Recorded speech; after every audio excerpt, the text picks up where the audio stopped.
けど久しぶりにバイブス上げてこう嬉しそうできるスイカ Hello, everybody, and welcome back to another episode of the Castaway Anime Podcast. I'm Neon Mansa. And I'm Crunchy Bagels.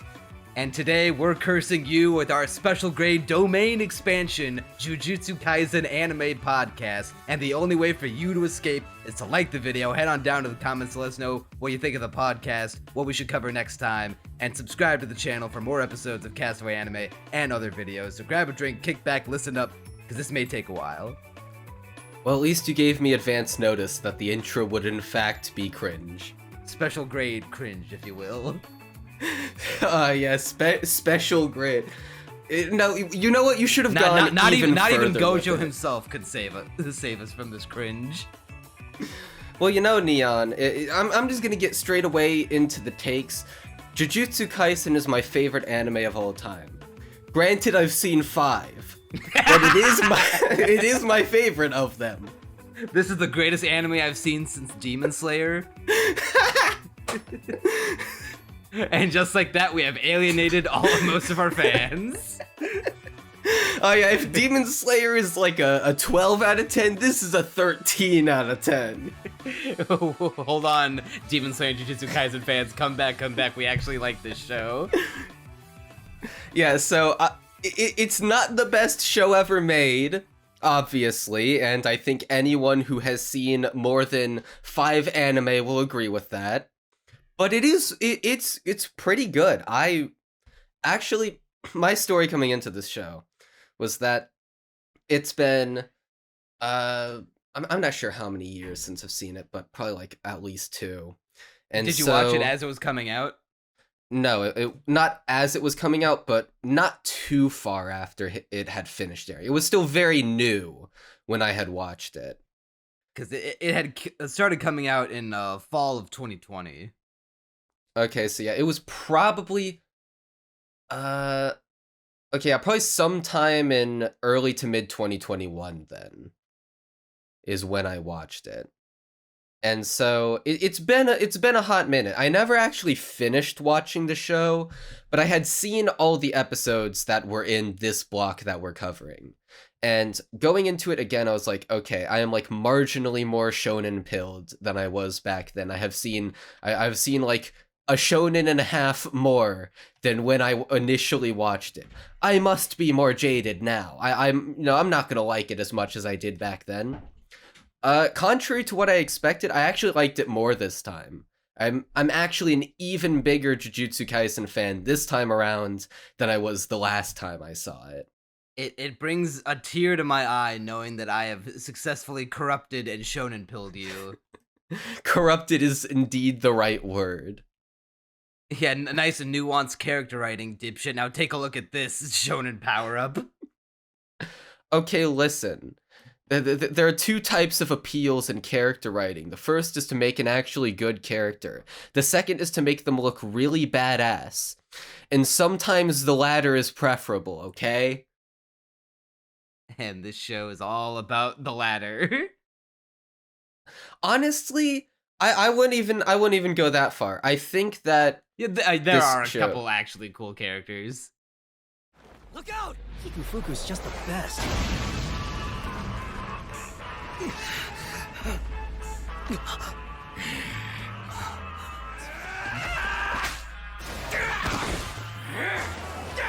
Since my student's watching, I think I'll show off a little. Yeah.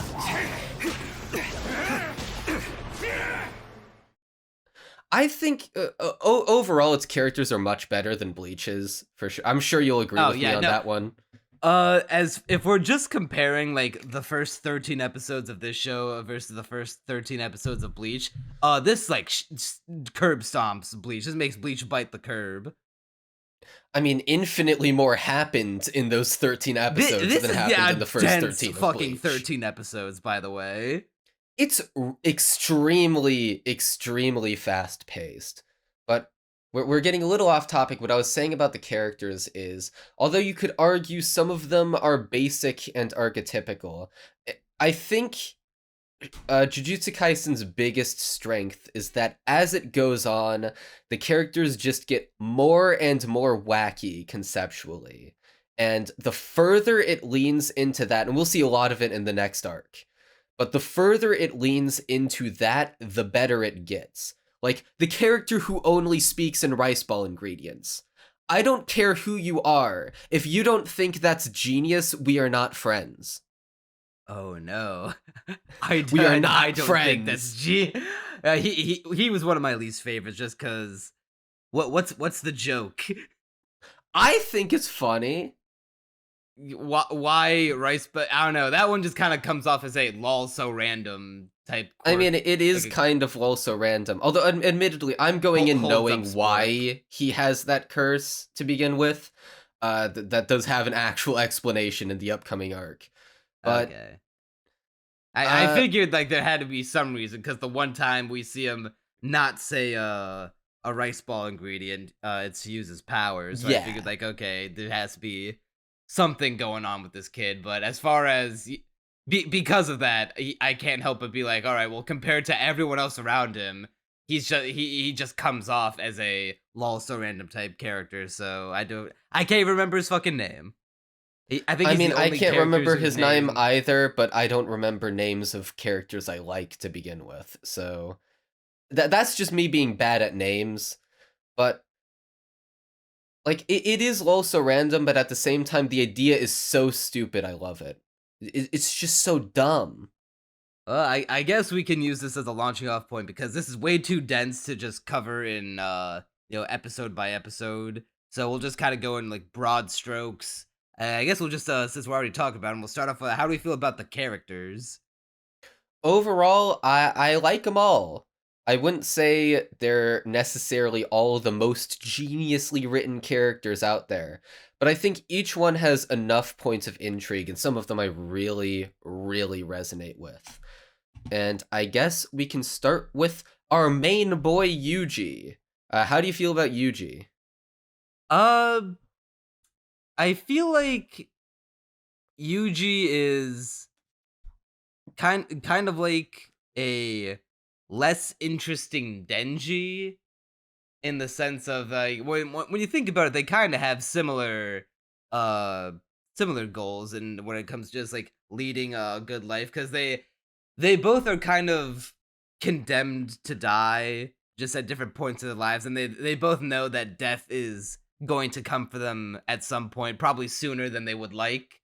But whereas Denji's appeal is that once he finds a way to escape his shitty predicament of being indebted to the mafia and gets to become a devil hunter, and it's like, oh shit, I can, even though if I try to leave, I'll die. Why would I want to leave? Because of all my life, I've been eating fucking shitty ass bread and dirt all my life, but now I can eat whatever food I want. I get to hang around hot girls. I get to fucking work, did whatever. I get to maybe have sex with Makima. This is pretty based. Whereas Yuji was already leading the good life, or at least a happy life before all the sorcery came knocking on his doorstep, and he's influenced by his grandfather being like, hey, because like as his last bit of family being like, hey, here are my parting words to you, Yuji. Save as many people as you can and surround yourself with people who care about you to have a proper death. That's a life well lived is having a proper death at the end of it. And so he bases his entire outlook on life being like, all right, I even though I don't quite know what that might mean 100%, I'm gonna have a proper death and help people in life get themselves to a proper, happy, conclusive death at the end of their lives too. And he is kind of making peace with the fact that once he collects all 20 of the Sukuna demon fingers, that he was like, okay, once I have the entirety of this super duper pooper scooper demon in me, I need to die to kill him. So I'm probably not gonna live a full life, but you know what? If it's gonna save all these people, I'm okay with that. And yeah, that aspect of it is kind of interesting. It's like almost like an inverse of Denji, but I just can't help but feel like since that ends up being the end goal of so many other shonen protagonists, that I find Denji more interesting because he's the inverse of like a kid at his lowest point like in a hell situation, now being like, oh, okay, my situation is still kind of fucked, but it's relatively speaking way less so now. See, Denji isn't really the character that came to mind when I think of Yuji.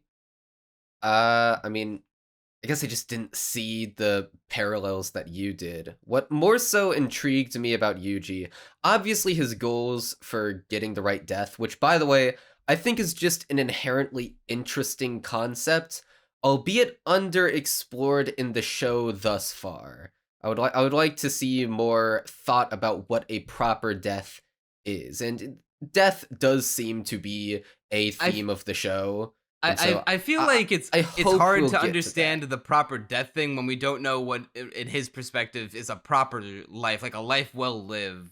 Because it looks like he's, Well, do we chumming it up not know? with friends. And I think he does, at the very least, he has a current conception of what a life well lived is like. And then during the final arc of this block of episodes, that sort of gets turned on its head, where his idea of a life well lived is basically based off of his grandpa's last words, because he was, so attached to his grandpa that hearing those final words is like, okay, I need to carry this out for his sake, which is to protect others. And he's sort of going off of that without his own real conviction, and then he ends up, spoiler alert, killing some humans, albeit ones who you could argue it's right to kill, but nonetheless, that flips his entire mentality around, where, oh, I'm supposed to be helping people, and I even resolved to never ever kill people, because that would make killing an option, which we'll get to almost certainly as well.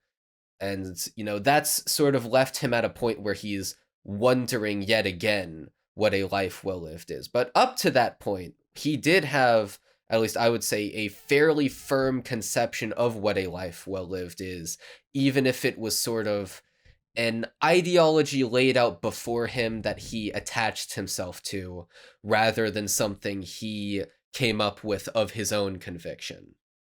yeah, well, just outside of that, like just watching him, you can the cruelest thing I can say, like the most basic crude thing I can say to Jujutsu Kaisen is that it's like if you took equal parts Bleach and equal parts Naruto and mixed them together, this is the end result.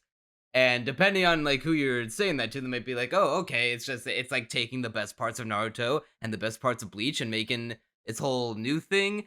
But it ain't exactly making a new thing, it's just taking the elements that you've seen from both and making the sum, not necessarily something greater than the sum of its parts, but just the sum of its parts. Because you can see that's where I've got you, because I haven't seen Naruto, so I don't have to think about that. I can just be like, oh, a new shonen, this is cool. Yeah, don't worry. This is our big what's the Chekhov's gun of the podcast, where we keep name dropping Naruto, and I keep being like, oh, one of these days, Crunchy, I'm gonna get you to watch Naruto with me, and you're gonna be like, oh, my third shonen eye is open, and now all other shonen are worse because they're not Naruto. Oh, yeah, Naruto is gonna be the 10 out of 10 shonen finally, at long last. Yeah, but I mean, let's count the ways that they're similar. So this is a show essentially about Ghostbusters. Like let's not mince words. The curses are hollows. Jujutsu sorcerers are just less conspicuous soul reapers. And Yuji's got Sukuna in him, the nine-tailed fox inside of him. The strongest monster around. How that's also technically a Bleach thing, but I think we're just getting into that at the point that we are when watching Bleach. Yeah, so Yuji has Sukuna inside him. Although, real quick before we get into that, I do want to say one last thing about Yuji's character as a whole, which is that I think the part of him that I'm most intrigued in right now is a very specific part of his personality, where in episode 3, as Yuji and Nobara are taking on the curses in the building, Gojo is saying like, Yuji's missing a few up here, and points to his head. And what that means in the context of the show is that Yuji is very, very unfazed in many situations where he should be shitting bricks. He is very brave and very willing to throw his life out the window. And although I don't think the show has gone any particularly interesting places with it so far, it first of all gives his personality to me an interesting texture to it, but it's also something that I would like to see explored further as the show goes on, of like, he is really, like, he can just jump into danger and not care a lot of the time. Obviously, there are exceptions to this where he will be completely terrified, but, it's a level of bravery that is portrayed in a very interesting way, is how I'd put it. It's not just that he's brave, it's that he's kind of insane. I suppose I'm a little more like weary in the shonen ways, so I've just seen this kind of character a lot. Like, you could make the same deliberation about Deku from My Hero in the way it was like, hey, Deku's like at the first episode puts himself in a situation where it's like, hey, here's a situation where Deku should be like shitting himself, but here he goes into danger regardless when he is at a point where it's like he's even weaker than Yuji at the point in time, and still is doing everything he can to save the day. It's just a very common shonen trait, so it's not too special that he has it to me. Well, see, that's where I once again have to lay out the old I don't watch shonen, so lol. Lamau even. Yeah, that's why the show is so popular with people who've only seen 5 anime. Exactly. But like, I think the way the show portrayed it Yuji, was interesting. It's just that he is pretty standard as far as shonen protagonists go. I would not consider him one of the greatest characters of all time by any stretch. No, he's not. He's not even the best character in his own body. well, that's one hell of a roast. Well, that's. I would not go that far, but I guess we can just get into it. Sukuna. He is my favorite character. That is wrong. What do you mean? That is wrong. He's a fucking menacing ass villain, which is sorely lacking in shonen this early on. This is I think another Neon Manto loves villain characters moment, because Sukuna is not even close to my favorite character in the show. What do you? Is he even top? Is he top 5? Probably. I don't think so. Insane. I mean, he's cool, don't get me wrong, but like, he's just a menacing guy. He's just a cool menacing guy. Yeah, okay. We don't think know of a lot him more about as his an backstory interesting. Yet, but like, we don't. Here, right now, he's being built up as more of like the unstoppable force of nature that he is. That is something I find interesting about him. And see, I think of Sukuna almost more like a mechanic than I do a character. Because we even, like, to me, the most interesting parts of him about how he makes this pact with Yuji, where he's like, all right, I can take over your body for a minute, and also you have to forget that you made this pact in the first place. And, some things happen, but eventually Yuji is semi-forced into the pact and doesn't remember it. And to me, that's like an interesting bit of Chekhov's gun of like, what is he planning, It's more of a mechanic to me than anything. Well, this is, even though I was roasting it earlier, this is the most interesting thing about Jujutsu Kaisen, where, although I alluded it to the Naruto and Bleach thing of main characters having, big, bad, powerful things trapped inside of them that gives them powers, at least in Naruto, the nine-tailed fox is at first an obstacle, but it's never like made out to be, the a villain. It's just a force that the character has to deal with. This is straight up just like the big bad. This is like the Frieza, the Madara, the insert name here that I can't say because if I do, that'll spoil Bleach. Yeah, it's just the final boss of the shonen is trapped inside the main character's body. And whenever the main character allows him to, he can switch him out, and then that's when shit hits the fan.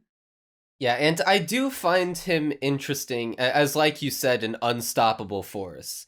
Where how is Yuji going to become the unmovable object to his unstoppable force?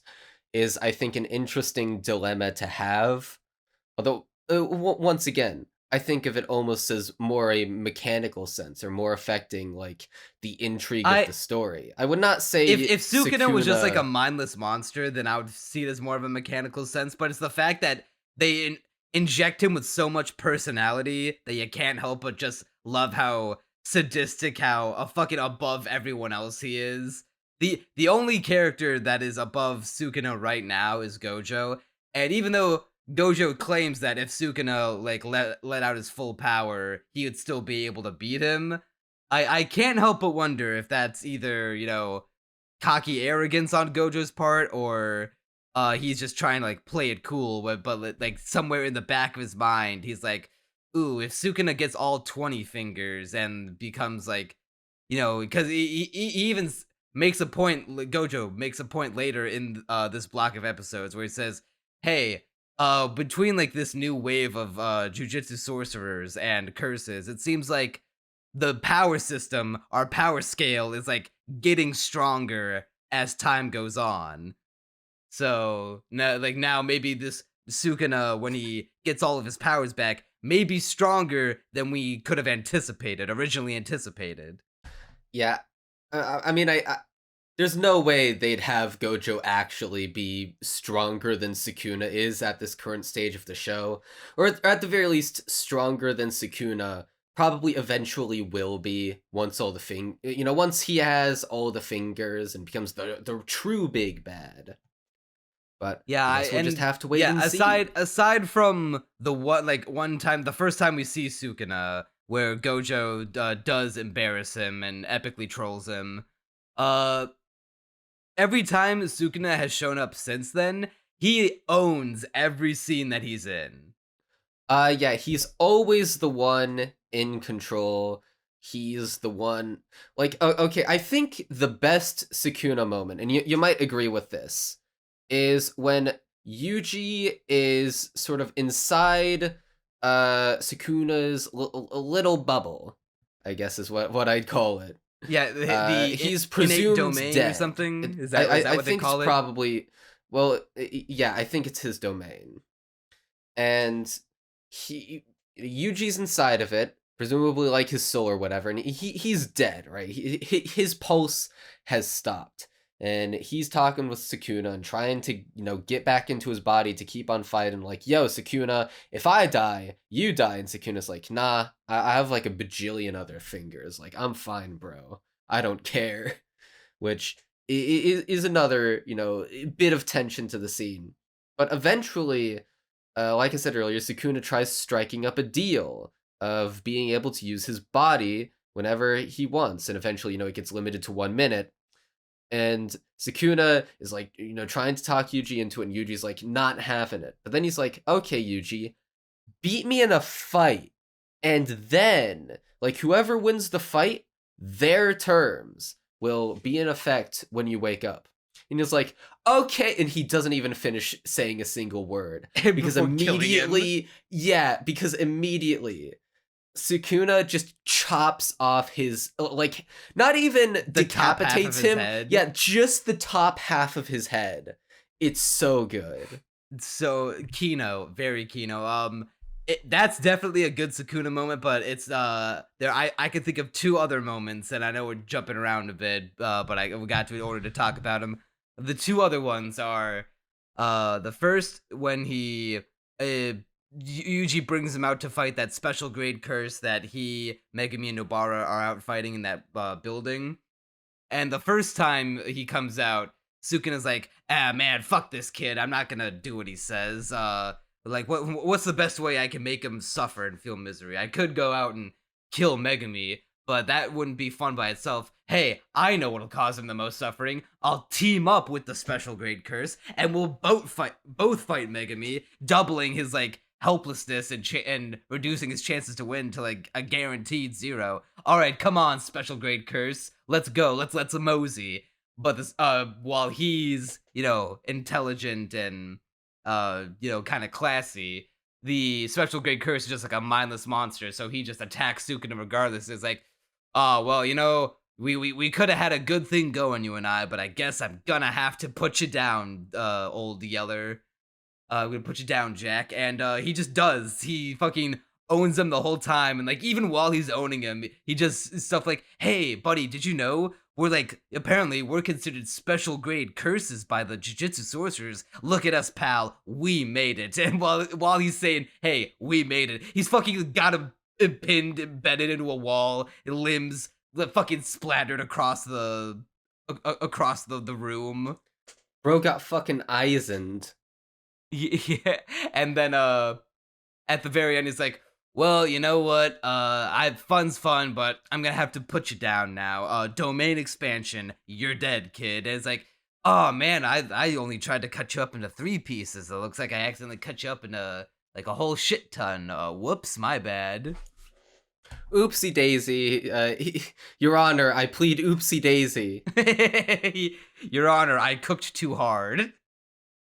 And then so that, and then in the fight with Mahito, where Yuji breaks into Mahito's domain expansion, and before he had already made contact with Sukuna, had already made contact with Mahito, being like, "Hey, bro, you're doing your thing. I can see that. But as you're fighting Yuji, make sure you keep your beef between Yuji and yourself. Don't get me involved in your shit, because if you get me involved in your shit, I will fucking end you with a thought." And then when he breaks in, because of the effects of the domain expansion, is when you pull someone into your mind, but if you can bring another, and it targets your soul, but because Yuji infiltrated it, and Sukuna's soul is inside of him, by trying to infiltrate Yuji's soul, he infiltrated Sukuna, so he just doubly reversed Uno card, pulled Mahito into his own domain while inside of Mahito's domain expansion,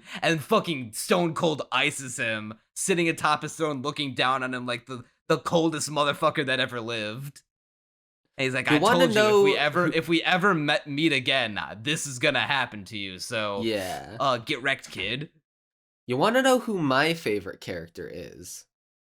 Nanami Kento.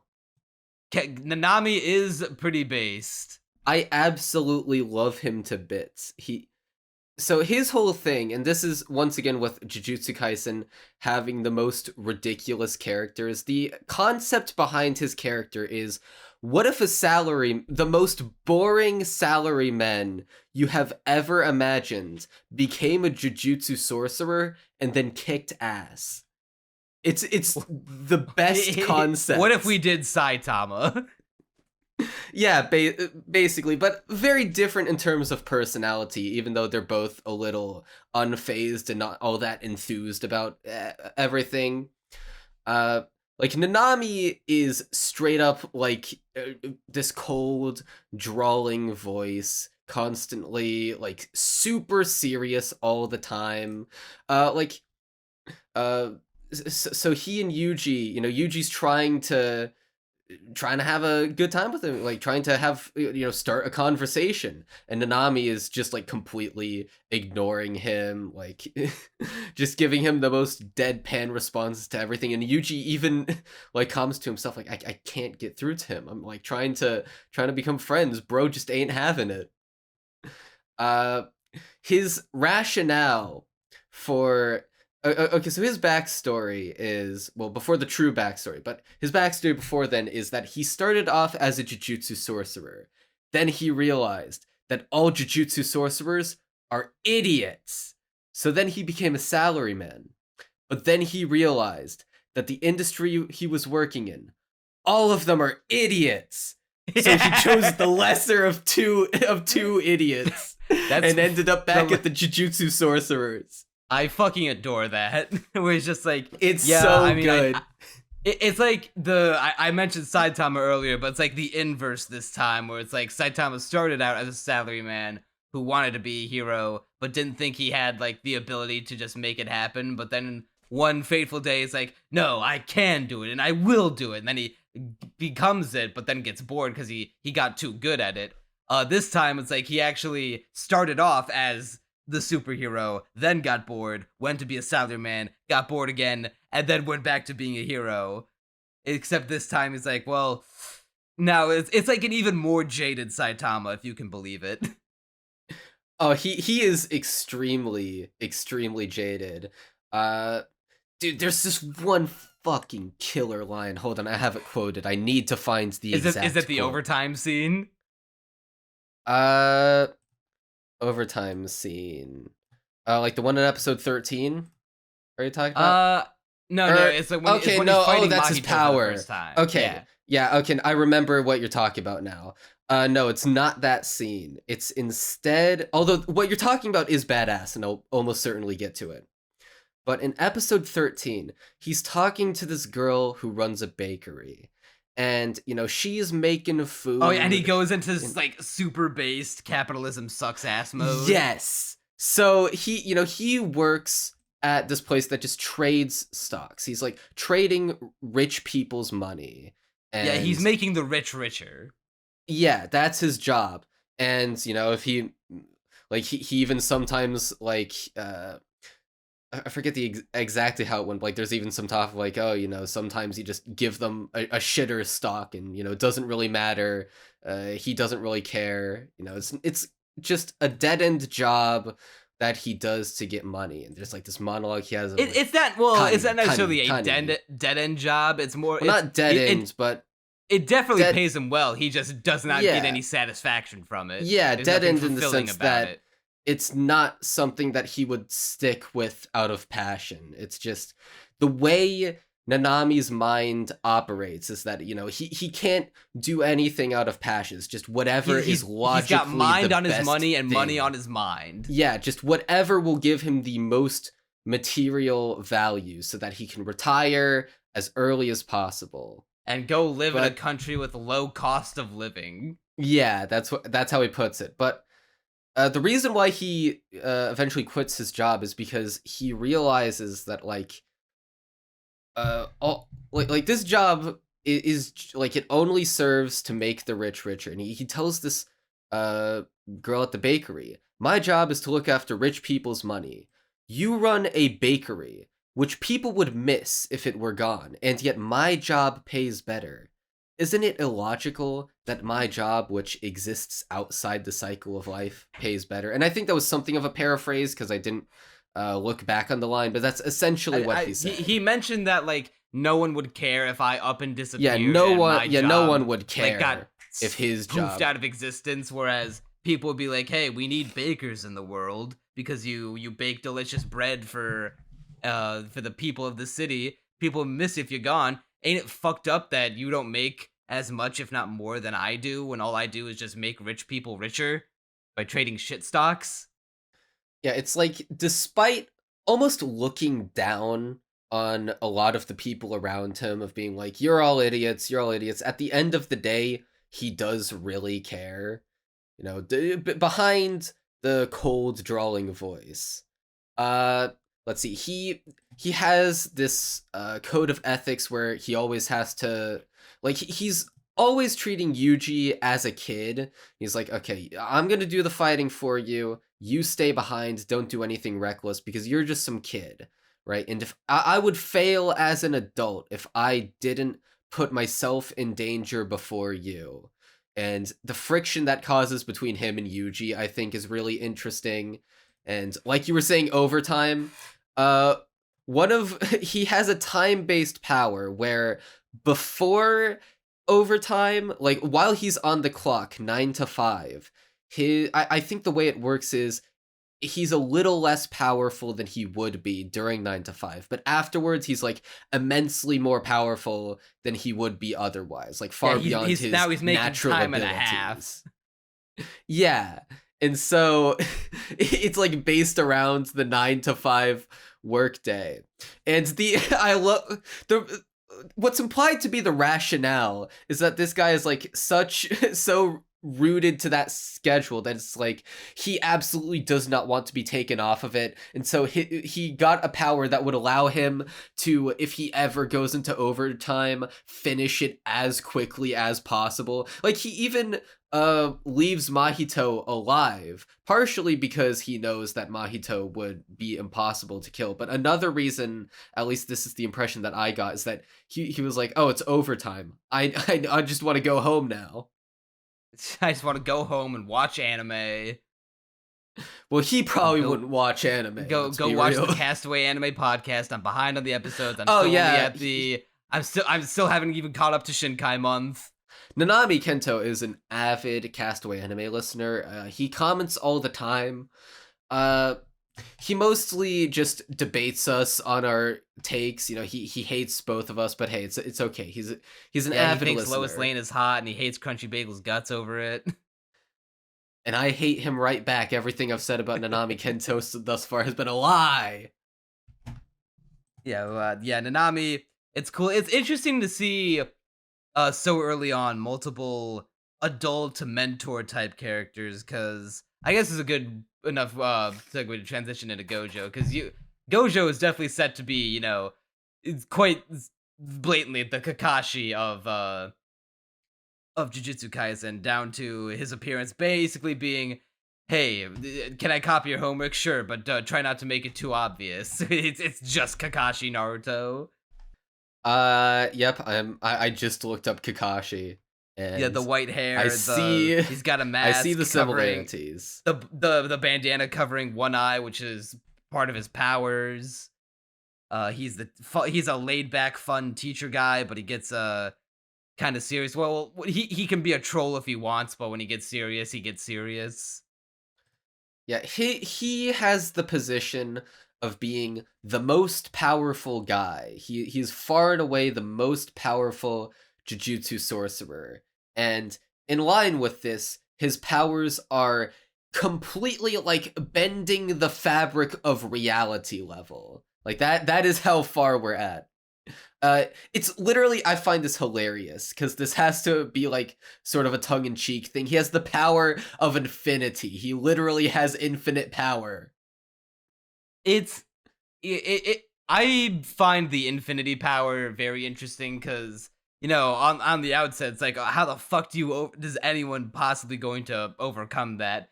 When you listen to him break it down, it's less it's less that he literally has infinite power, which can't be true otherwise. Like, how could anyone even hope to challenge him ever?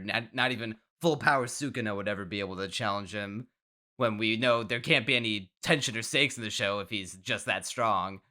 But he uses concepts related to infinity to, give off the illusion that he has infinite power, and he uses that in his two primary methods of attacks right now are the power to repel and the power to attract. He's basically a magnet man. He's a magnet boy.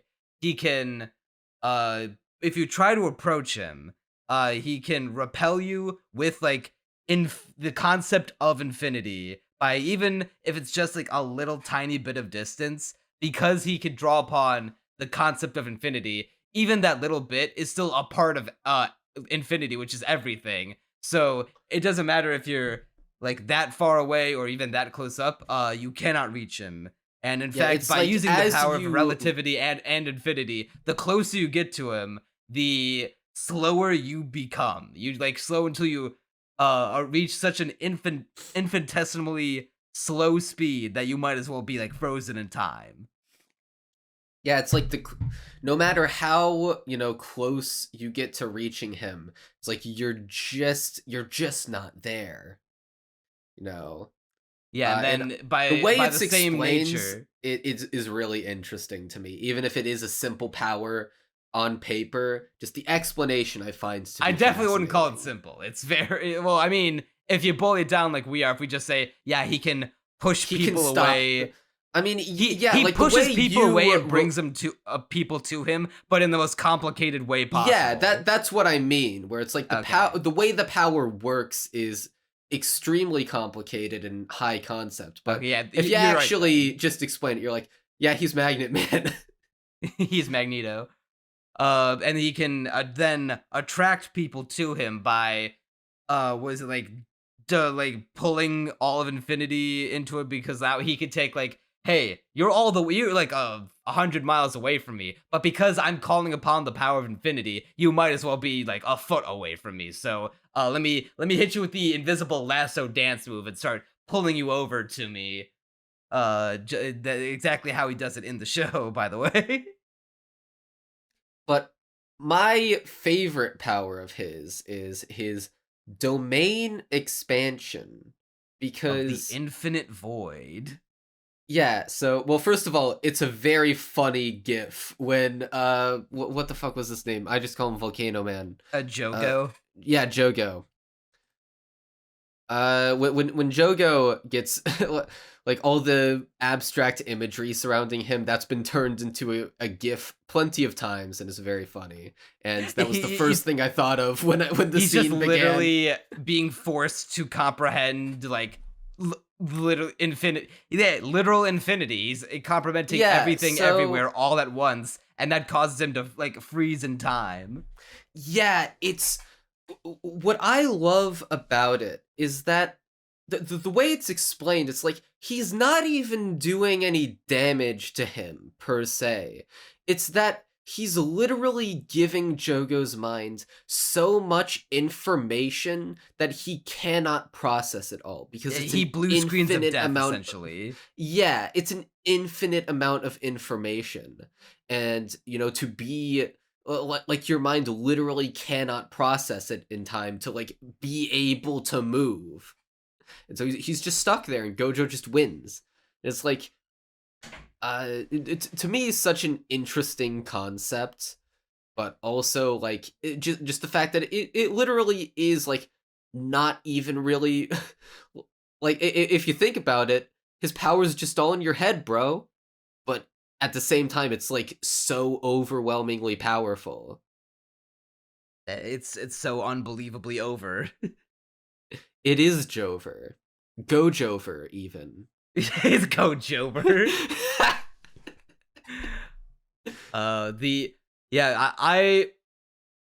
The one thing that I'm not a big fan of Gojo is the fact that he is so blatantly overpowered that I get that he's supposed to be the measuring stick, but it is kind of lame to be like, oh, okay, literally no one is able to challenge him right now. So, like, while it's cool to see all of his powers being used, I feel like there's a lack of tension that it should be there. I don't necessarily agree. Because while I will agree that there's a lack of tension whenever it's Gojo, but I don't think that thus far the show has been too egregious with it. First of all, because the show finds every every to write excuse him to out. get yeah. Because the thing is, although you can say like, oh well, that's convenient, he's out of the show so that the characters can have an actual challenge. Simultaneously, it does make perfect sense within the canon of the universe. Because he's the strongest, everyone wants him, and so he's constantly being put on missions, and constantly going around the world to take on powerful curses. I imagine he has a very busy life, and so it makes sense why he'd be out for an arc or two. And so, I don't think that's too egregious, but also, when he is present, all the scenes with him, like the main one is when he's attacked by Jogo, which I presume is the one where you would have wanted more tension. But to me, that void was I suppose filled like in the that one fact is that- fine if just to serve the purpose of him showing off that he is Yeah, that that's- guy and showing off his powers. Yeah, that's what I treated the scene as.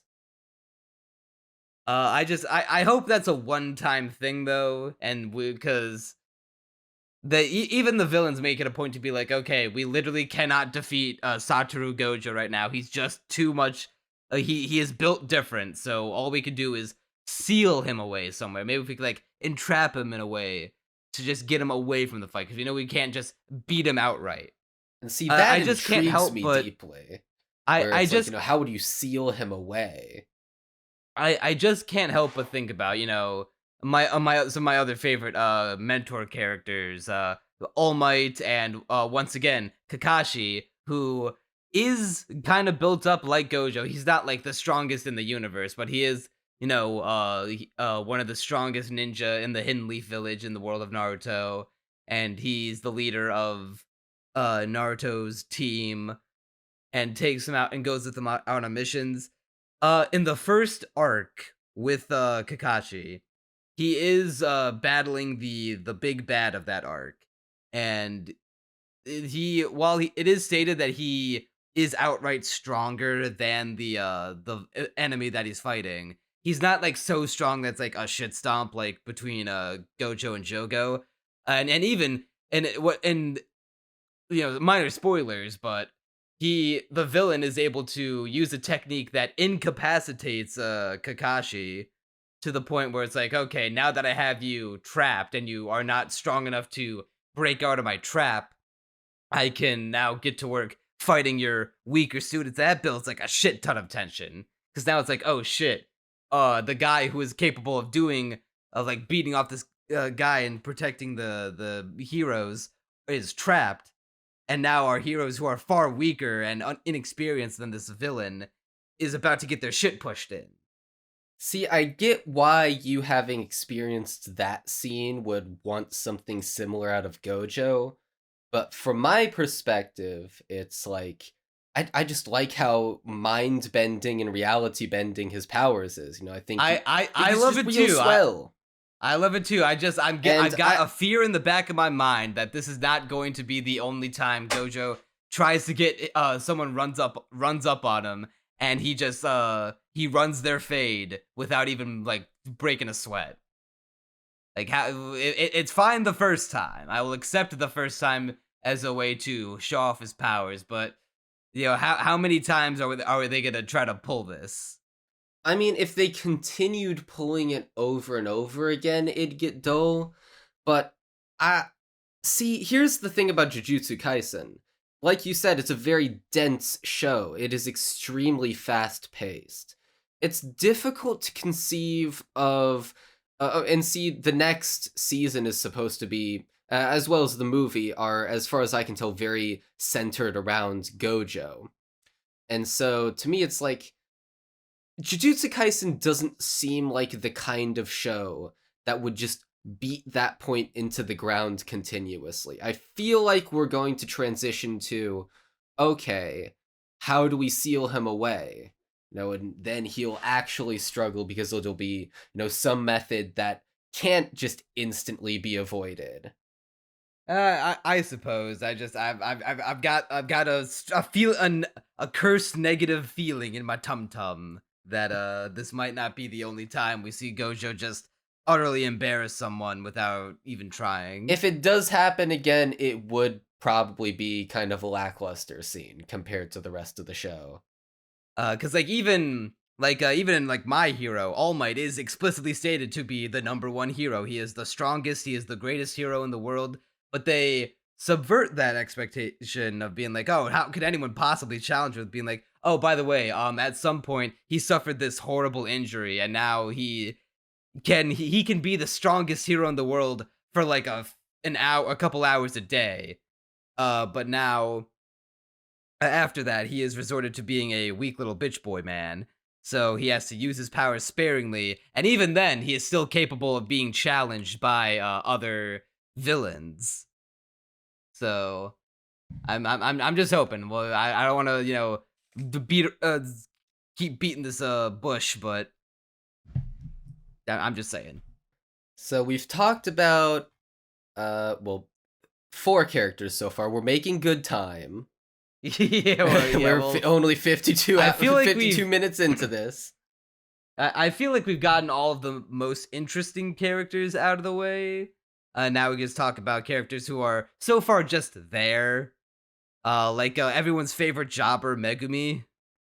Yeah, so Megumi, he's sort of like the straight man to Yuji's funny man. He's very dead-laced and serious, or deadpan, straight-laced, serious, but not to the same Sasuke. extent. Yes, that. See, I haven't even seen Naruto, but Sasuke immediately came to my mind. That's how you know it's similar.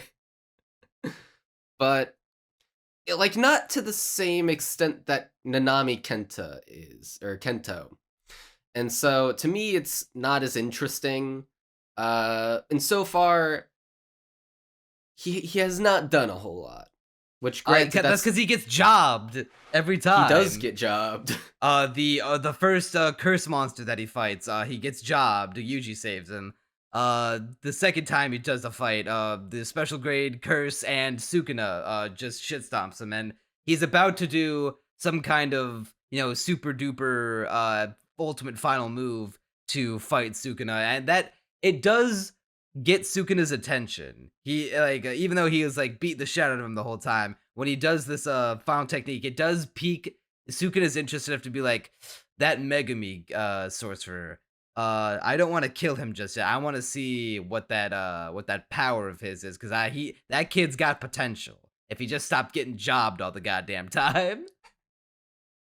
And that's what he literally said. He literally said, if he just stops getting jobbed so often. Yeah, then after that, he then gets jobbed by Todo from the Kyoto Jujutsu School. So, as far as I'm concerned, Megumi is 0-3 right now. Yeah, I feel like he'll get more.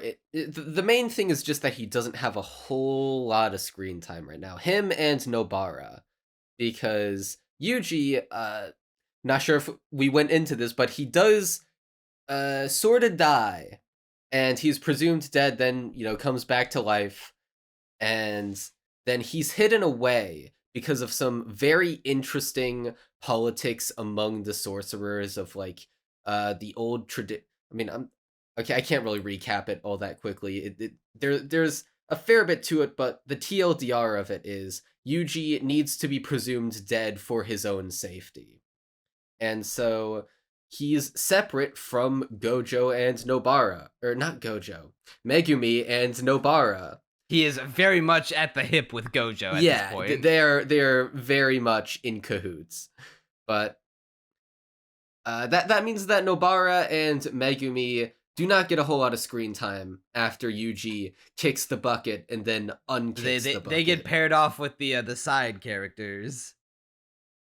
Yeah, and I know for a fact that they, as well as the side characters, are the focus of the next arc, along with Yuji, of course.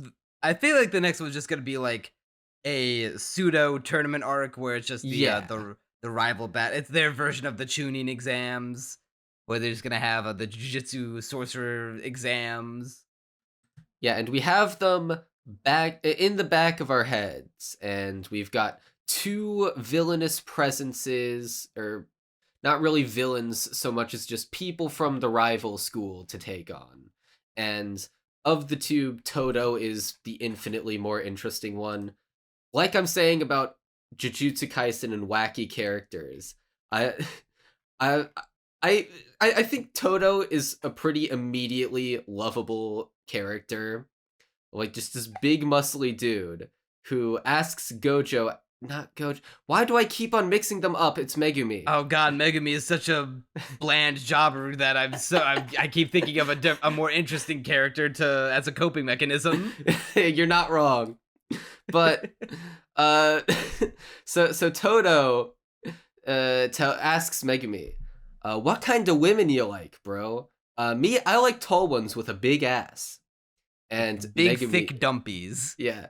And Megumi, basically Todo's rationale for asking this question is that he wants to fight an interesting opponent. And so he believes that how interesting a man is determined by their taste in women. And so if you have boring taste in women, you are therefore a boring person, and that upsets Todo. And so Megumi responds like, you know, I don't really care what they look so long as they're just a good person, you know? Yeah, I don't. Yeah, I don't. A good personality. Honk shoe, honk shoe. Yeah, that's what Toto's like, because he starts crying because like, he's bro, so did you devastated by how you boring posted his cringe, taste in and women now I is. have to kick your ass. It's great. I love Toto. Yeah, I thought I was gonna be like a little annoyed by his oh wow, you are it like if this were handled in like any other way, if like or handled in just like the wrong way, it takes a delicate hand, because this could have easily been a very annoying character if handled poorly, but I feel like they handle it just the right way. It's so ridiculous that it comes full circle to being entertaining again. I think what grounds it and makes it funny, because I do agree that there is probably a version of this out there in the multiverses that is completely obnoxious and impossible to sit through. I think what grounds it for me is his rationale that almost it makes enough sense that you could genuinely believe a character like buying into that ideology of like, you know, your intrigue as a person, you know, it all stems from the type of women you like. You know, like that makes just enough sense and is grounded in just enough reality that you can buy into him then like legitimately crying because his taste in women is boring, then beating the shit out of him. Yeah, they're if you don't got the good taste, then you ain't gonna you ain't gonna last. Not in his Mojo Dojo Casa house. Let's see. We didn't really talk much about Nobara, but there's not much to say, to be fair. Yeah, she's I like her when she's sharing a single brain cell with Yuji. That's pretty much it.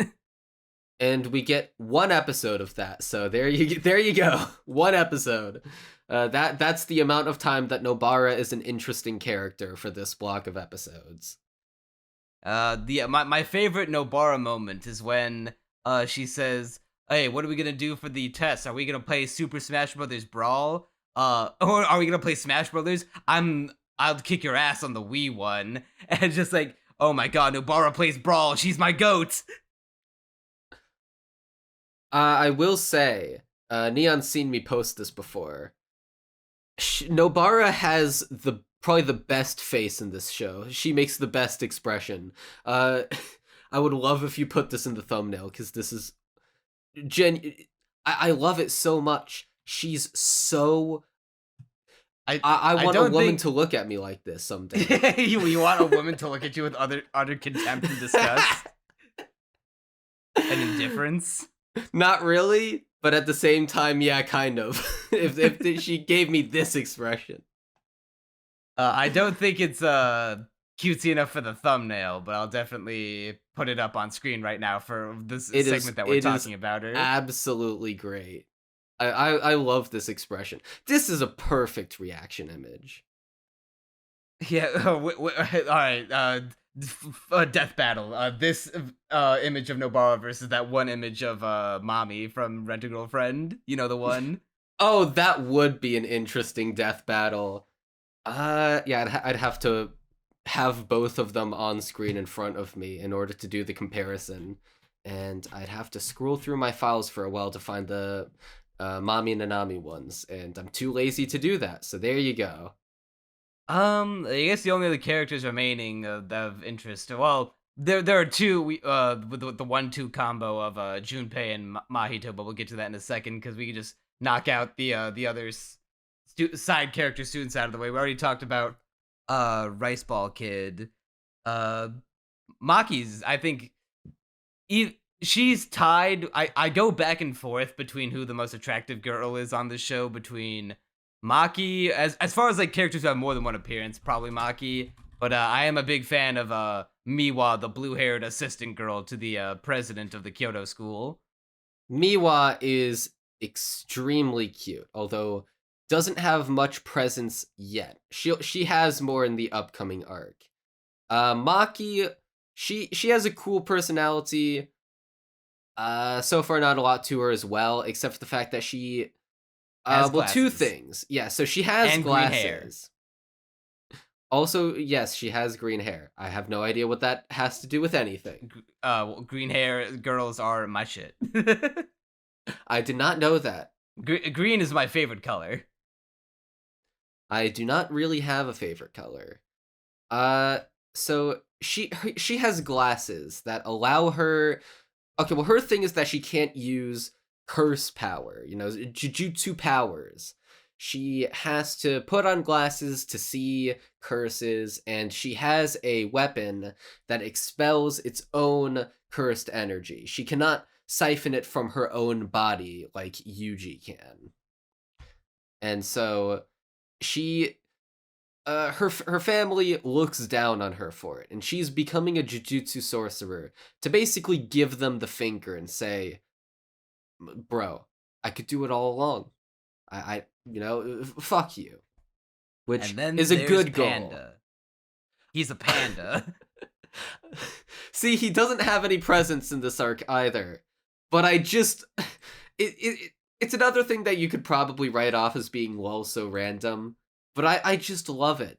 He's a panda, and his thing is that he's a panda, and his name He's is a talking Panda. panda. And he talks, yeah. The end. Like I don't know, I kind of That love that I'm there's fine just with, no because that- explanation. Yeah, because like at least with all the other characters are human, here's a fucking panda that is a jujutsu sorcerer. Don't ask questions. Just accept it. Yeah, and that's what I'm saying about, like, if we just get more wacky characters like this, the show would be fucking phenomenal. Just get all the wackiest ideas for characters out there. Because this show clearly can write them. Nanami Kento is, very eccentric for a jujutsu sorcerer. Panda, the talking panda. We just need more of that, I feel. More of that energy. Yeah, and so the last two characters we could talk about, and I guess we can also segue this into talking about probably the biggest arc of this block of episodes, the Mahito arc. Yeah, so this is definitely the best stretch of episodes in this block. And I'm sure you'll agree with me on that, because it's the one with most of a narrative to it. It pretty much clears it instantly. Yeah, not even a debate. And so the idea behind this arc is that, first of all, Gojo's gone, so he can't save the day. Rip. But second of all, there's this dude named Mahito, and his powers are like, they are horrifying. He basically warps people's souls. And by warping the shape of your soul, basically in Jujutsu Kaisen, your body is formed around your soul. So your body is the shape of your soul. And by altering the shape of your soul, which Mahito can do directly by hitting you with the palm of his hand and just like grabbing on and then shaping your soul, he can change the very shape of your body, which causes some very fun imagery. Sometimes they aren't dead when he morphs their body into horrifying shapes. That's even more fun. Yeah, the one thing that I will say that does set this apart from other shonen is that, well, not exclusive to this one. This one definitely seems to me the quickest to throw some disturbing imagery in your face, or at least some like terrifying, haunting scenes. Just a quick little double back before I forget about it. The fucking volcano curse Jogo guy.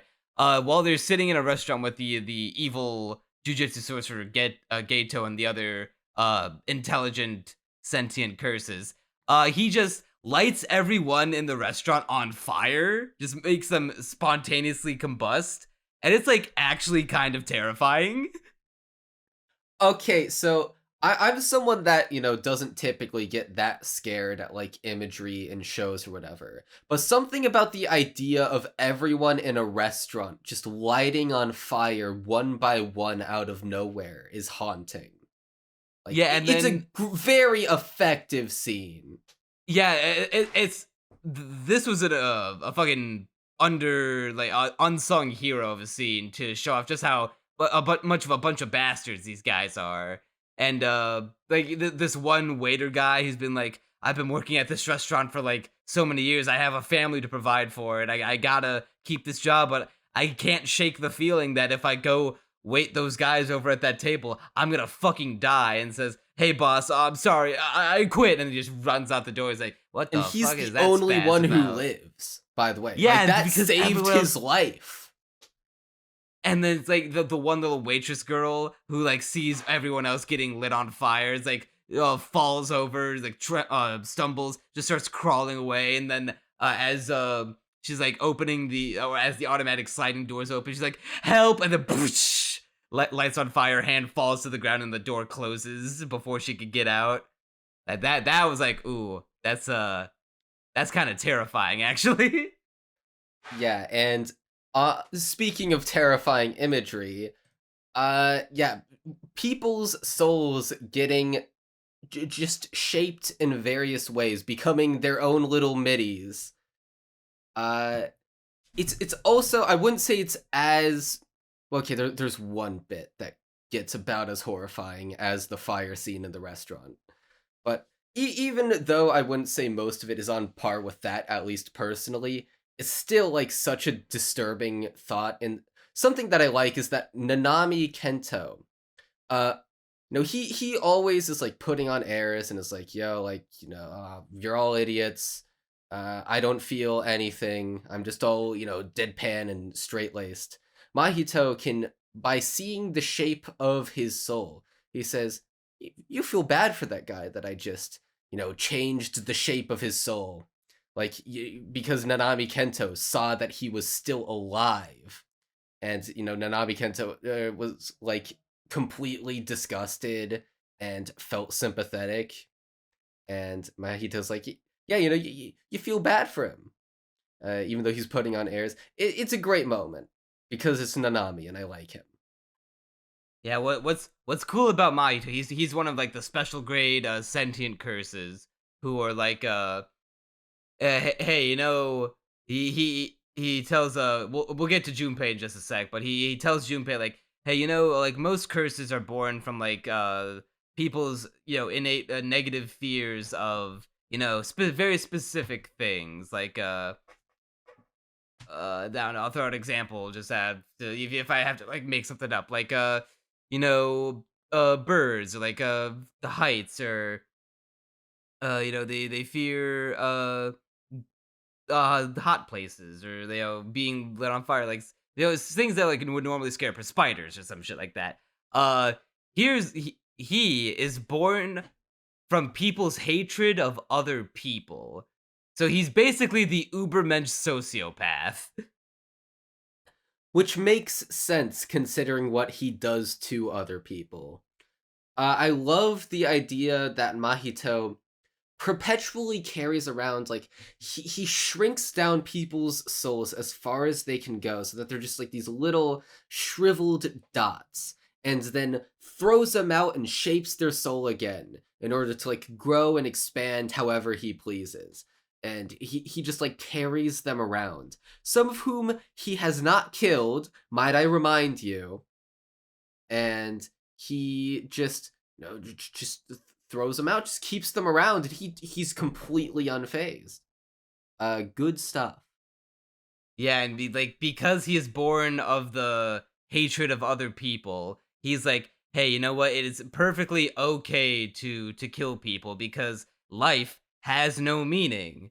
We all live this. We are going to be like, even though our lives may like lead us down different paths, it doesn't fucking matter because we're all born and we all die, and everything that happens in between is just fucking bullshit that doesn't matter at all. So why shouldn't we be allowed to do whatever we want? If someone is bothering you, you should like, why is it such a bad thing to kill them? We're all gonna die in the end anyway.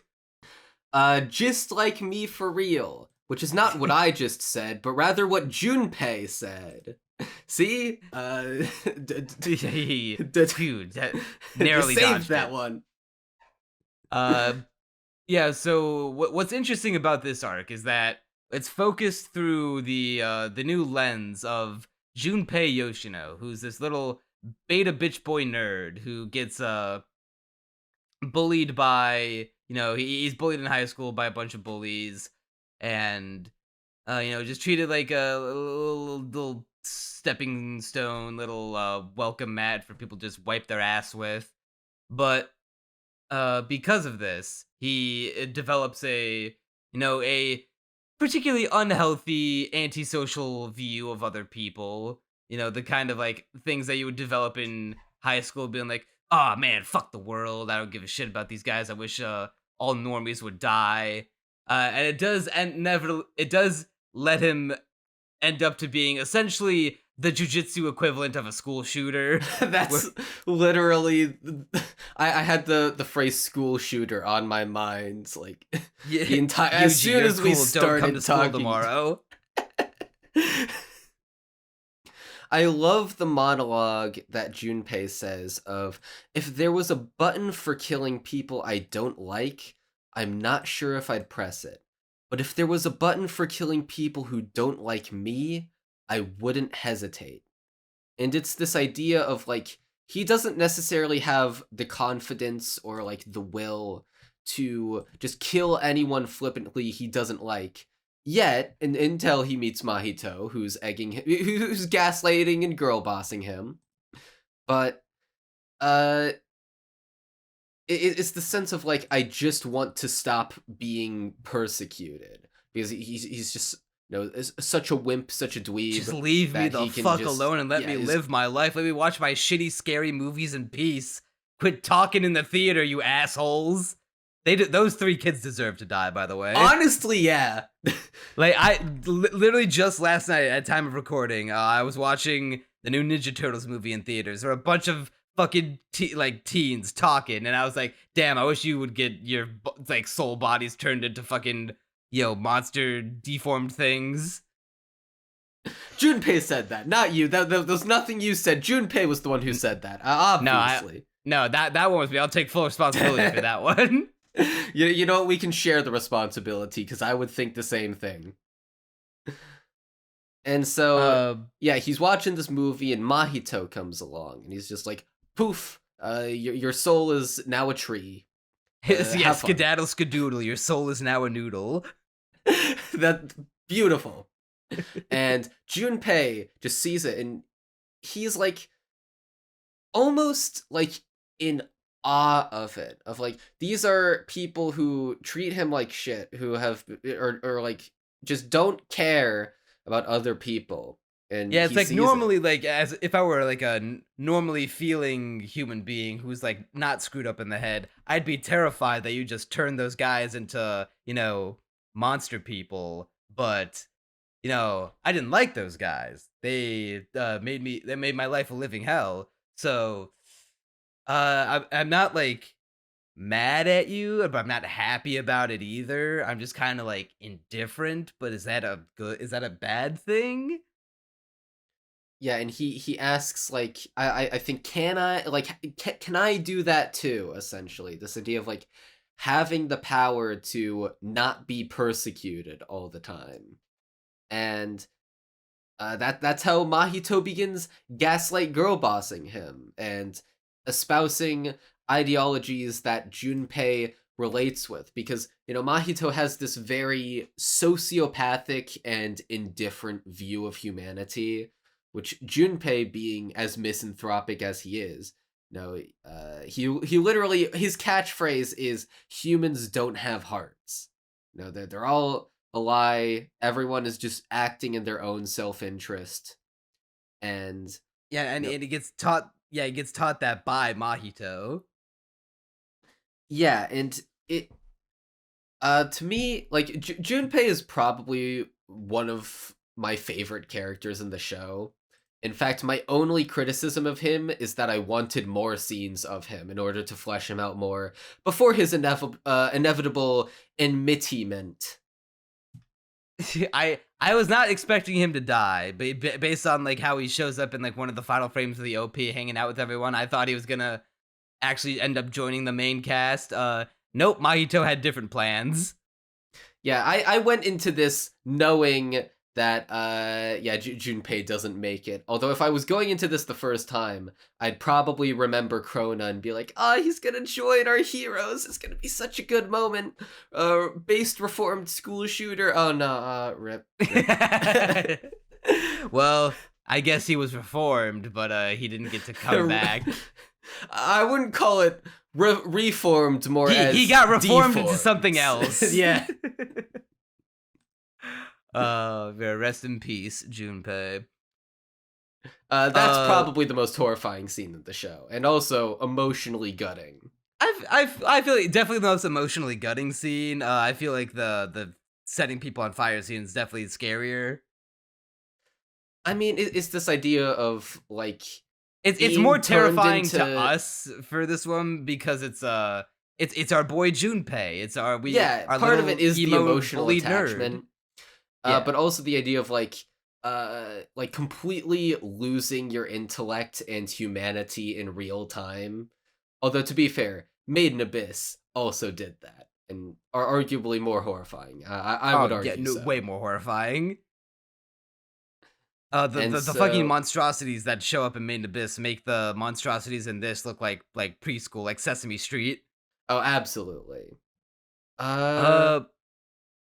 Yeah, and I love the relationship that Yuji and Junpei form by just bonding over movies, because Junpei's just a fucking like movie nerd, and I probably should have predicted it. I wasn't expecting her to die so quickly, but when we saw Junpei's mom for the first time, my first note was, in all caps, I want to fuck Junpei's mom. Then I had to immediately amend it like 5 minutes later, being like, God damn it.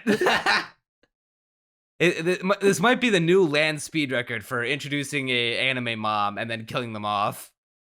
Yeah, and Junpei's mom is like pretty much the only person who he like really, really is attached to and cares about. And she kicks the bucket, and that's enough to send him into school shooter mode. He specifically makes it a point to wear all black when everyone else is wearing white to the school. I didn't even notice that.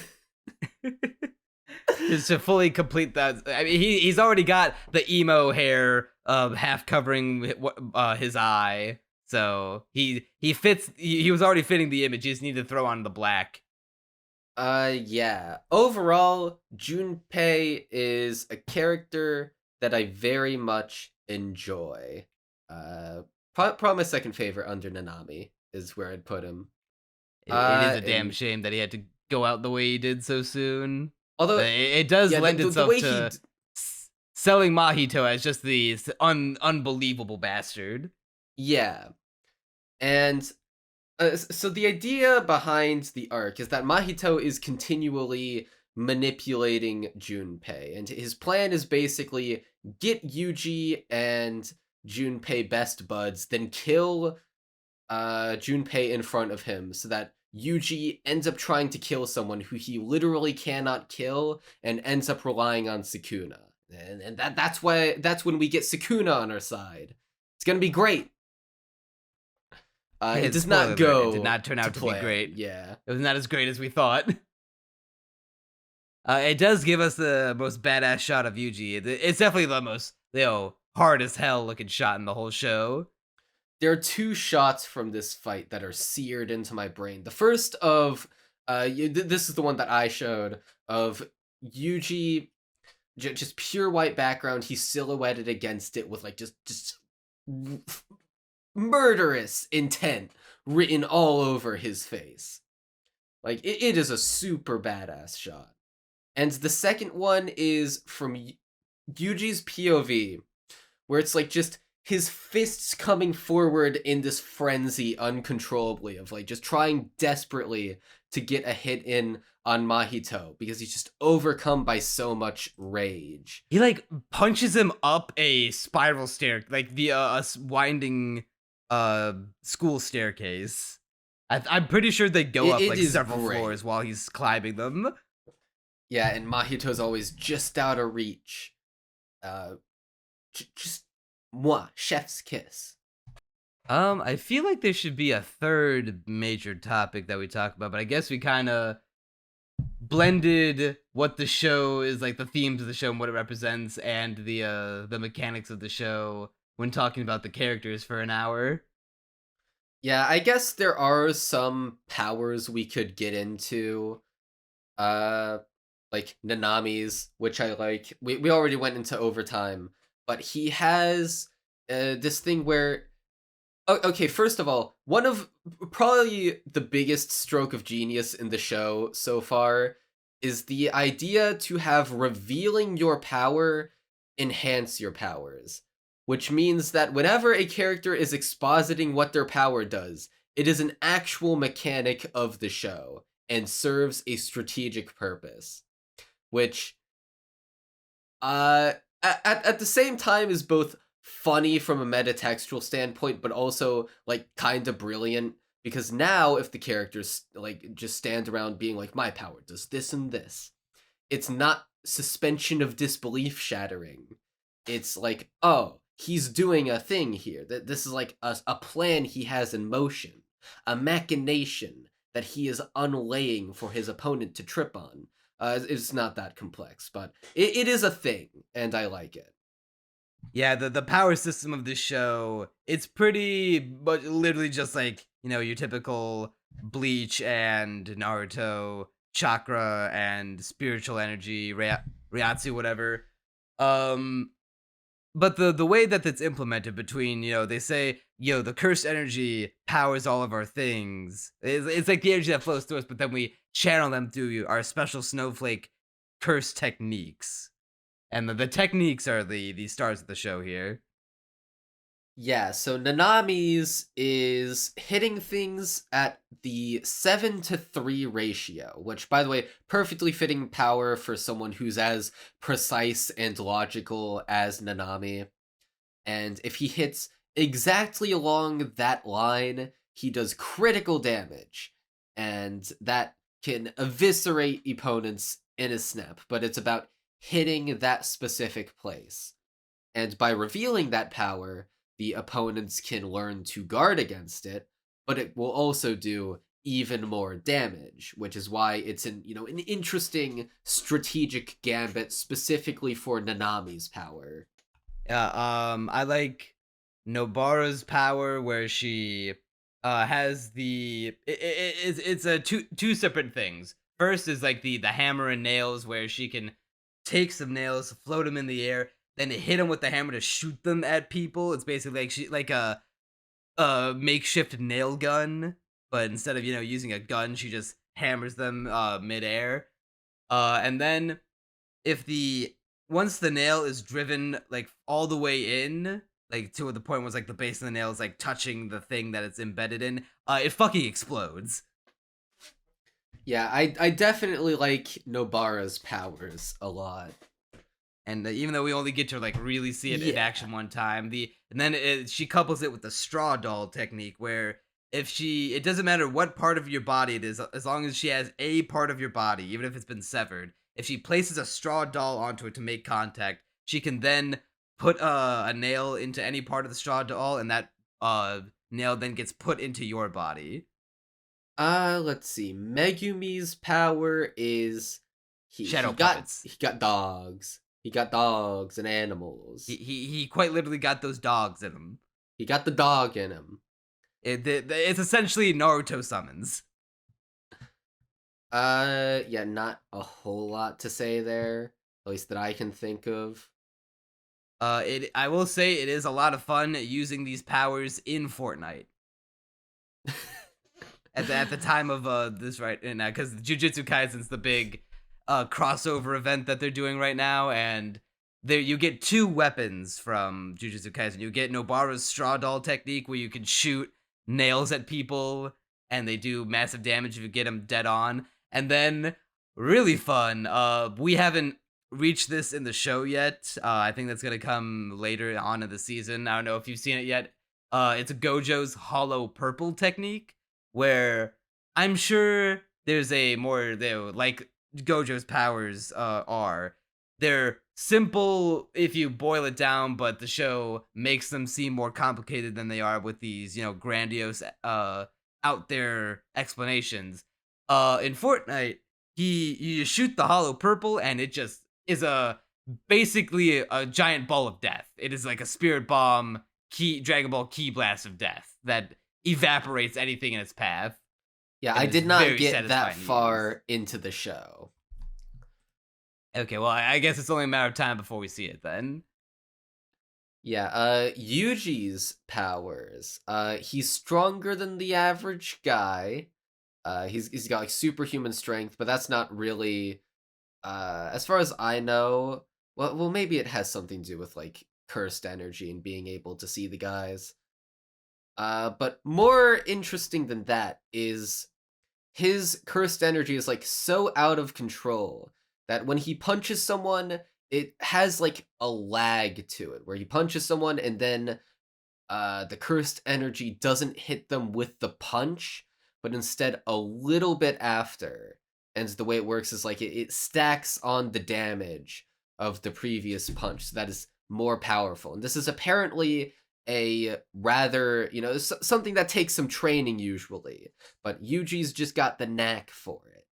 Yeah, it even allows him to do things like attack Mahito, who his body's like he's made up of a soul. So it's like, oh well, unless you are aware of the soul, then you cannot damage me with conventional means.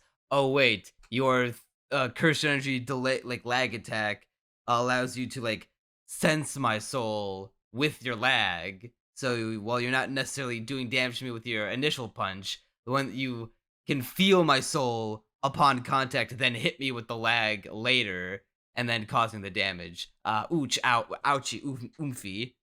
Rip. What other powers are there that are worth talking about? We already went over domain expansion. Yeah. We can't really go over all of them already? remember. I could have sworn there was like one more cool one.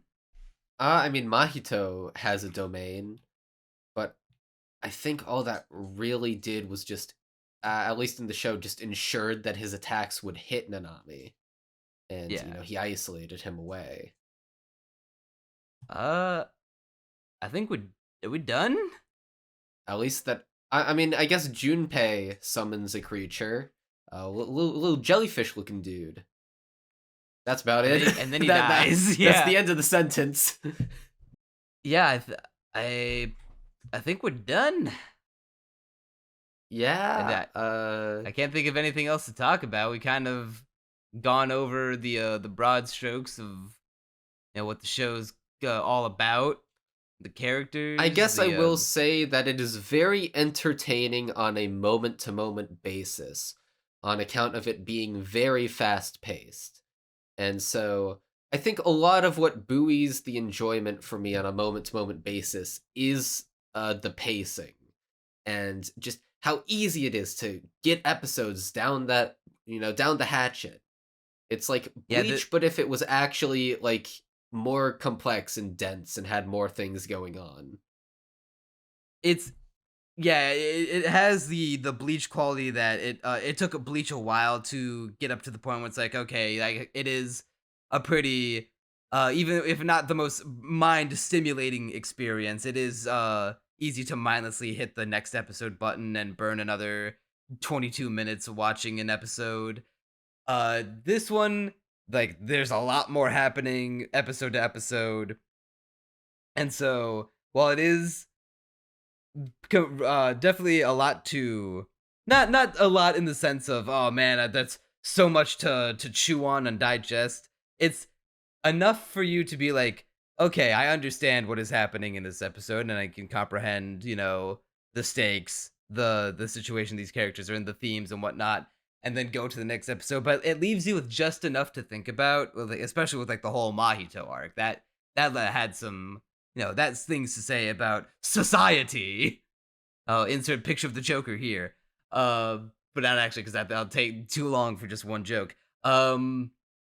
It's very dense, but not so. It's not dense with like, whoa, this is gonna. I'm gonna have to sit and think about this for a while. It's like, okay, it's dense, but I've processed it, and in a respectful amount of time. Time for next episode, baby. You're not mindlessly hitting the next episode button. You're mindfully hitting the next episode button. I feel like that's a good way to put it. Yes, I would agree. That's a good way to put it. I guess one thing, you were talking about themes, and I do think that certain arcs do have, interesting things to say. But I do wonder what the show's overall message will be. Because it does seem to have some undercurrents of, like, death and the right way to die, and, I feel like the protecting proper death others, thing is but- like what it's trying to build up to. Yeah, that seems to be the main thing. But it's not developed yet, is what I'm getting at. Yeah, here. they haven't had like the big moment to like make the grand thesis statement, but they are doing all these different things, like Yuji trying to lead other people or save them to the point where they can live proper lives to have proper deaths, and characters like Nanami, who's like his idea of a proper life is not slaving away to a salaryman job. If you're gonna hate what you do, you might as well do the thing you hate the least, right? If no matter what. And like he finds, even though he didn't like it at first, Jujutsu Sorcery, he would at least do it over being a salaryman, because at least he feels like if he's having a modicum more fun or amount of fulfillment in it, then it's better off what he's doing. And like with that little interaction he has with the baker girl, by just eliminating the little bitch boy spirit that was on her shoulders, making her shoulders feel heavy, just helping her out in that one small way, it was probably infinitely more fulfilling than anything he did at that salary job. Oh yeah, absolutely. And that's what makes Nanami based. He's a based person for that. And there are those undercurrents of things that it does seem to be building towards. It's just I do like you were pessimistic about Gojo's powers. I'm a little pessimistic about its overall theming of wondering, like, will it be as fulfilling as I would like a story like this to be? Will the themes really hit as hard as they can? And that's something I'm not necessarily 100% sure about, but a man can hope, right? I just realized something that we didn't touch on at all, which we probably should have. The art and animation is consistently great across the board. Yeah, so despite MAPPA's horrible scheduling, they were able to bring enough talented people onto this project who, despite the usual crunch, were able to make this as well animated and beautiful as it should be. It is consistently great looking. I don't think there's any outright ugly parts in the show. Animation is pretty consistent. The fights are well choreographed and directed. Lots of crazy dynamic camera work. Yeah, on the topic of the directing, there are just some ordinary conversations that will have like direction that just breathes life into everything. I really appreciate touches like that. Like in episode 1, when the guy who wants him for track and team is talking to him and trying to get him to do the competition to get him on the track team or whatever. Just the directing in that scene was so filled with life and spastic and goofy that it just brought a smile on my face. I was like, yeah, oh, I'm watching Kino. Speaking of Kino, the opening in ED. Yeah, both of them are fantastic. Yeah, I was banging out to Kai Kai Katan ever since the show came out. Didn't even see it till now. But the song slaps, the visual slap. Once again, big fan of the information overload of the constant, fade in, fade out to different shots of different characters doing different power stuff. The ED is this very distinct sort of new wave, but very loosely drawn aesthetic that has been, there's been parodies and like versions of it with different characters from different shows. Just a few days ago, Metarama made part of the ED with Monogatari characters. I like that. And yeah, it's just the ED is iconic, is what I'm Yeah. trying to say. Like absolutely iconic. Two things I gotta make note about the ED though, real quick. One, the Gojo got the hottest drip, the hardest drip in all anime. That when his part where he's just doing the little dance coming through the door, where he's wearing that brown like shirt that's almost like just too not so big that's like it looks bad, but just big enough that like droops down off of him a little. It's he's got the belt with like not looped all the way, so it's just dangling, and the pants, and him just rocking out with his cock out. That is very fun. Second, how dare the show bless us with the best version of Nobara and then never give it to us in the show proper. Like her shopping around everywhere and being obsessed with Tokyo. Even her and hairstyle, biopic. man. Oh, the hairstyle, like with the two. I always think of them as the Akari buns from Yuri Yuri. Yeah, she got the little buns. She almost looks like a different character. And she looks a lot more cheerful in the ED than she ever does in the show. Yeah, I can't believe they would bless us with like such perfection and then be like, okay, now have her in this brown bob the rest of the show. It's like we can't. Honestly, I kind of prefer the one the hairstyle that appears in the show proper. Damn. I know, hot take. And I get now. I think we rocks have. it. Yeah, I don't disagree. I just feel like I just vastly prefer the look she has in the ED. But yeah, as you were saying, with the ED and OP out of the way, that's about it. Yeah. So how we feeling about JJK up till this point? We're halfway through the first season. It is absolutely great. I am extremely hooked. It's very bingeable. For reference, because it was 13 episodes that we had to watch for the block, I started like many days in advance compared to how I usually binge shows. And I finished in 3 days regardless, so there you go. And I had to stop myself from watching it because I was like, okay, I was only meant to watch like X amount of episodes, but I ended up watching 2 more, and now I actually need to get work done. Ew.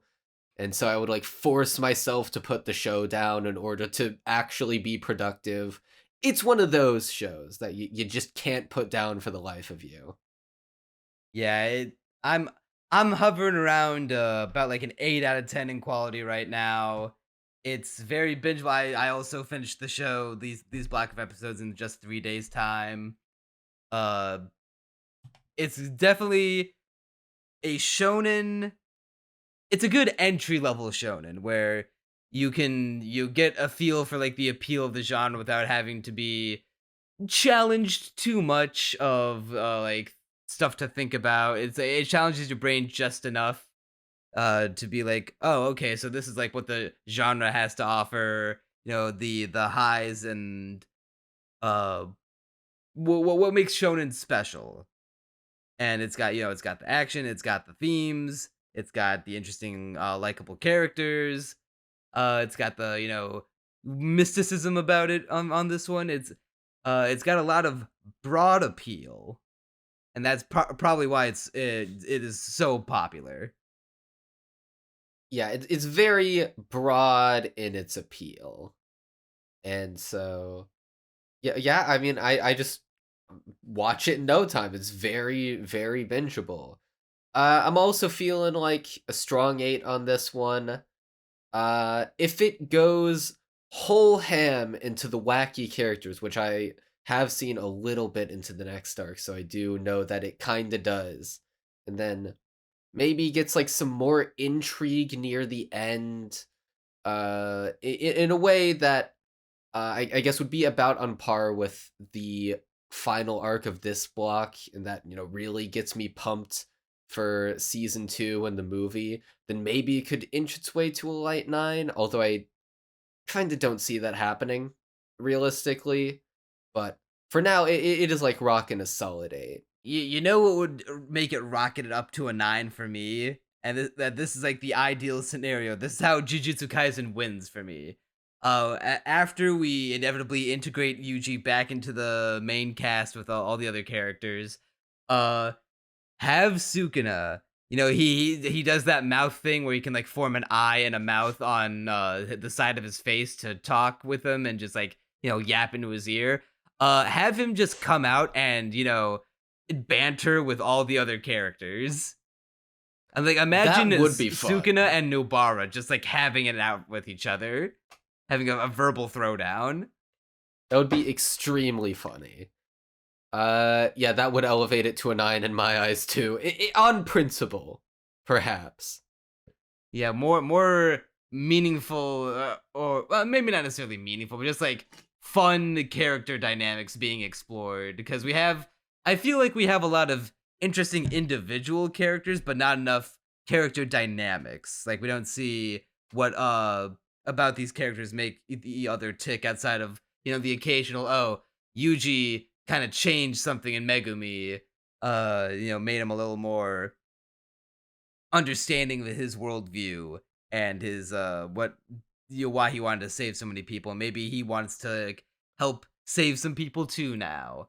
Or Yuji and Junpei bonding over their love of movies, and, you know, Yuji helps bring Junpei out of the show and be like, hey, you know what, maybe most people aren't so bad, and maybe I don't gotta, you know, kill just because they're bad people, and they can be saved even if they are bad, or at least they don't deserve to be killed. But sadly that's few and far between as of right now. I don't necessarily disagree, and like I've been sort of hinting at throughout this podcast, I think this show is at its best when it's just having the wackiest characters. Just go all the way with that. Like literally just make that your thing. Because that I feel like that would be something to set it apart from, you know, because this show is called basic very often. You've even sort of alluded to that as well. So I think the way it gets out of that is just go all the way with the most ridiculous characters, the most insane ideas, And then you pit them against each other and see how they react. Well, that's what this next arc seems to be about, so I guess we can be excited for it. Yeah, and you can be excited with us, viewers, by liking the video, heading down to the comments to let us know what you think of the episode, and subscribing to the channel so you don't miss when we talk about the second half of Season 1 Jujutsu Kaisen.